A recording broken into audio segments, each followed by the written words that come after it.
یادوں کے کاغذ پہ لکھوں۔ آپ کی خدمت میں اپنی تحریروں کے ساتھ حاضر ہوں۔ میں نہیں جانتی کہ جو کچھ میں نے لکھا وہ شاعری اور ادب کے تقاضوں پر پورا اترتا بھی ہے کہ نہیں۔ بس اتنا جانتی ہوں کہ میرا جی چاہا میں نے لکھا۔ آپ کا جی چاہے تو ضرور سنیے گا، پھر فیصلہ بھی آپ ہی کیجیے گا۔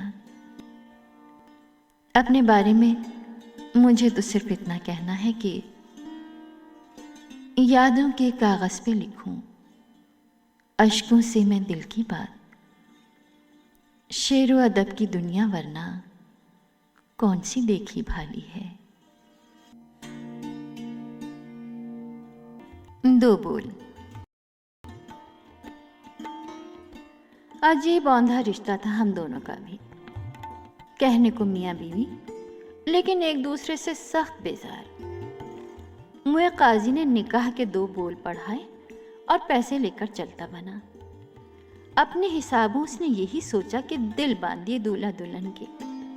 ادھر ہم کہ اس رشتے کو قائم کر کے یوں بھول گئے جیسے کوئی بے حد قیمتی چیز کبھی کہیں بڑی احتیاط سے رکھی ہو، اور عرصہ گزر جانے کے بعد نہ اس کے قیمتی ہونے کا احساس باقی رہے، نہ رکھی ہوئی جگہ یاد آئے، بس ایک صبر سا اتر آئے دل میں۔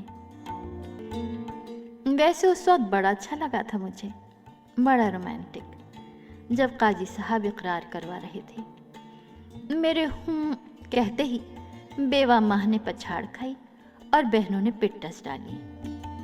تب میں نے سوچا کہ لو بھائی، آج سے میں پرائی ہوئی، اب ان کے علاوہ کسی کا نام لوں تو گناہ اور سوچوں تو حرام۔ ویسے خیال اور نام جیسی علتوں سے میں پاک تھی۔ اماں نے اسی لیے تو میرا بر چنا تھا کہ میرے پاس اپنا چنا ہوا کوئی نام نہیں تھا۔ بیاہ تو کرنا ہی تھا، اماں کی ہی پسند کا صحیح۔ انہوں نے تو یہی سوچا ہوگا کہ میں پردیس جا کر ان کے سینے کا بوجھ ہلکا کروں گی اور کنواری بہنوں کا رشتہ تلاش کر کے انہیں خط لکھوں گی۔ اب یہ اور بات کہ خود اپنا رشتہ مجھے پسند نہیں آیا تھا، انہیں بھی تو میں اچھی نہیں لگی تھی۔ پھر ہم دونوں نے کبھی کوشش بھی تو نہیں کی کہ ایک دوسرے کو پسند آئیں، اچھے لگیں۔ شروع کے دن ذرا حیرتوں کی ضرور رہے کہ ان دنوں ہم ایک دوسرے کو دریافت کر رہے تھے، لیکن بس اس سے زیادہ کچھ نہیں۔ وہ تو جانور بھی قریب آنے پر ایک دوسرے کو سونگھ لیتے ہیں۔ میں نے ان کے لیے کبھی خود کو سجایا سنوارا نہیں۔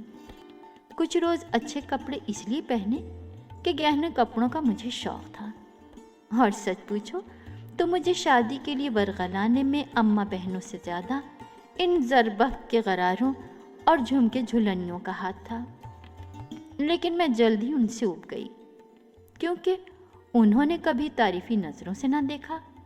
کہا تو بس اتنا کہا کہ یہ ساڑی میں نے پورے 1500 میں خریدی تھی۔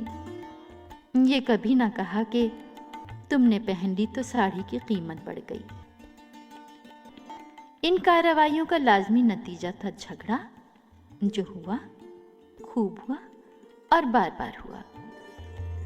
وہ مجھ میں نقص تلاش کرتے اور میں ان میں کیڑے نکالتی، انہیں جتاتی کہ اس ملک میں تم نے بیوی کو افورڈ ہی کب کیا؟ بچے سرکاری ہسپتالوں میں پیدا ہوئے، دوا دارو مفت ملی، اسکولوں کی فیس سے تم بے نیاز رہے، لیکن بدلے میں روایتی بیوی کی طرح میں نے تمہارا گھر چلایا، بچے پالے تمہارے، اور جب تمہاری تنخواہ کی آس میں ہتھیلی پھیلی کی پھیلی رہ گئی تو گھر کی 4 دیواری سے باہر نکل کر 4 پیسے بھی کمائے۔ اپنے ساتھ ہوئی بے انصافیوں کا ذکر کرتے ہوئے مجھ پر رقت طاری ہو جاتی، لیکن وہ پتھر کی طرح بے حس ہو کر میری کسی کمزوری کا بخان کرنے لگتے۔ جب زیادہ دیر خود کو برا کہلوانے سے میرا کلیجہ پھٹنے لگتا تو میں جوش میں کھڑی ہو جاتی۔ میں بری ہوں نا تو تم کوئی اچھی لے آؤ جا کر، اے لو میں جا رہی ہوں۔ یہ جملہ اپنی بیاہتا زندگی میں نہ جانے کتنی بار میں نے کہا تھا، اور ہر بار انتظار کیا تھا کہ وہ ڈانٹ ڈپٹ کر بٹھا دیں گے، منت سماجت کر کے روک لیں گے۔ लेकिन वो हमेशा पीठ मोड़ कर अखबार पढ़ने लगते, जैसे कह रहे हूँ कि अगर मैं जाना चाहूँ तो रास्ता साफ है, दरवाज़ा खुला है। मेरी ज़रूरत न घर को है न घर वाले को। अपनी तौहीन पर मेरा दिल टूट जाता। मैं साड़ी के आंचल से आंसू पोंछती जाती, कभी जूती ढूंढती तो कभी हैंडबैग। जब दोनों मिल जाते तो मैं कुछ नोट बैग में रख लेती, एहतियातन घर की चाबी भी रख लेती। फिर देर तक सड़कों पर आवारा फिरती, दुकानों के शीशों से नाक लगाकर वो तमाम चीज़ें बड़ी हसरत से देखती जो इन मुट्ठी भर नोटों से मैं खरीद नहीं सकती थी और ख़रीदना भी नहीं चाहती थी। खुद खरीदो खुद खुश हो लो, ये भी कोई बात हुई भला? फूलों का एक गुलदस्ता या सूती साड़ी का एक पैकेट ही अगर कभी वो मेरे लिए ले आते तो शायद खुशी से ज़मीन पर मेरे पाँव न टिकते। मामूली से मामूली तोहफा उनके हाथ लगते ही मेरे लिए गैर मामूली हो जाता, लेकिन उन्हें इन बातों का एहसास कहाँ, और कहकर बात पूरी कराना मुझे अच्छा नहीं लगता था। बाजारों में चलते चलते मेरे पाँव शल हो जाते। ज़मीन सख्त और मैका दूर था। करीब होता भी तो चाव से ब्याह रचाने वाली अम्मा तो कब्र में सोई पड़ी थी। सारे शिकवे शिकायतों से, अपनी चाहतों और इनायतों से बेगरज, क़यामत के इंतज़ार में जब वो कब्र से उठाई जाएंगी। मगर मुझ पर तो क़यामत बार बार टूट रही थी। चलते चलते जब सारे रास्ते ख़त्म हो जाते तो मेरे कदम उस रास्ते की तरफ उठ जाते जो घर की तरफ जाता था। किसी को मेरी ज़रूरत हो ना हो, बच्चों को तो है, वो छोटे हैं, बंटवारे में कहीं उन्हें न खोना पड़े। अपने अपने घर के हो जाएं तो अलग कमरा लेकर रह लूँगी, बच्चे वहीं आकर मिल लिया करेंगे। मैं आप अपनी नाज से बनी चुपचाप वापस आ जाती और उनका घर छोड़ देने के प्लान को किसी और वक्त के लिए उठा रखती। यूं ही लड़ते झगड़ते साल बीत गए। नर्सरी जाते बच्चे देखते ही देखते कॉलेजों में और फिर यूनिवर्सिटियों में पहुंच गए, और उसके बाद अपनी अपनी दुनिया बसाने कहीं से कहीं जा निकले। बड़ा लड़का अमेरिका में अपनी बीवी बच्चों के साथ मगन है। बेटी ब्याह दी, कभी महीने 2 महीने में एक आध चक्कर लगा लेती है, एक गोद में तो एक पेट में। बस यही एक रट के अम्मी क्या करूं, निकलना ही नहीं होता, ये गुड्डू बहुत सताता है। छोटा लड़का कनाडा में सेटल है, उसकी बीवी के यहाँ पहल पहल के बच्चे की आमद है। हर हफ्ते घबरा कर टेलीफोन घुमा देता है। मुझे हंसी आती है। पहली दफ़ा यूं ही लगता है जैसे कोई अनहोना काम होने जा रहा है, जैसे धान पान सी बीवी ये बोझ सह नहीं पाएगी। उन्होंने भी तो शायद यही सोचा था, तभी तो बड़े की दफ़ा सरहाने बौलाए बौलाए फिर रहे थे। हरे कोई इन मर्दों को बताए कि औरत में सहने की कितनी क़ुव्वत होती है। मैंने भी एक नहीं 3 बच्चों के होने का दर्द सहा, घर भर दिया तुम्हारा, फिर सबसे बढ़कर तुमको सहा। कतरा कतरा करके मेरी जान पिघली, तिल तिल करके मैं मरती रही। रोज सोचा कि आज कह दूंगी कि लो छोड़ दिया तुम्हारा साथ, और फिर साल साल निभा दिया। लेकिन कोई हद भी होती है किसी बात की। बस अब नहीं सहा जाता।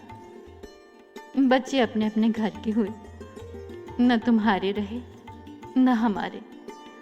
जैसे चिड़ियाँ मुंडेर पर बैठी थीं, दाना दुनका चुगा और फुर से उड़ गईं। अब इस खाली ढंढार घर में मेरे पाँव में बेड़ी डालने वाला कौन रहा? सुना तुमने? संभालो अपना घर, मैं जा रही हूँ, मैंने पुकार कर कहा, मगर जवाब न दारन। साड़ी के पल्लू से आंसू पोंछते हुए मैंने इधर उधर देखा।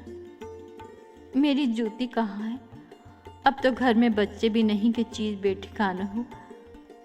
ये रही, और मेरा हैंडबैग। चलो ये भी मिल गया। चाबी रख लूं? नहीं नहीं, अब इसका और मेरा क्या साथ। मैंने चाबियों का गुच्छा वापस मेज पर पटक दिया। कपड़े उस वक्त ले जाऊंगी जब कमरा ढूंढ लूंगी। जिंदगी भर आप कमाया, आप अपने तन को लगाया। मैंने कोट पहना, छतरी उठाई और कमरे से निकली तो क्या देखती हूँ, घर के दरवाजे से टेक लगाए दोनों हाथ सीने पर बांधे खड़े हैं। कहते कुछ नहीं, बच्चों किसी शरारत से मुस्कुराए जा रहे हैं। एक लम्हे को मैं धक सी रह गई, फिर दिल ही दिल में खुद को ललकारा, अब खड़ी क्यों हो, डर किसका? यहाँ तो जिंदगी तबाह हो गई और तुम चुपचाप खड़ी हो। अरे आगे बढ़ो, जाती क्यों नहीं? जाकर दिखाओ। उनकी आंखों में हैवान गुर्राया। मैंने गौर से उन्हें देखा। मेरी ब्याहता जिंदगी के सारे ख्वाब एक एक करके मेरी आंखों से नोचने वाला ये शख्स मेरे दिल में अपने पूरे कद से खड़ा था, यूं कि अब उसमें किसी और तमन्ना, किसी और आरज़ू की गुंजाइश ही नहीं थी। इस सितमगर के सारे सितम भुलाकर मैं इस पर अपने 7 खून माफ कर सकती थी। फिर जाने क्या हुआ, हाथ बढ़ाकर उन्हें रास्ते से हटाने के बजाय मैं उनके सीने से लगकर फूट फूट कर रोती। मेरे गिर्द उनकी बाहों का दायरा कस गया। मुए काजी के 2 बोलों में अल्लाह जाने क्या जादू था। हालांकि मैं तो बरसों से ऐसे मुल्क में रह रही हूँ जहाँ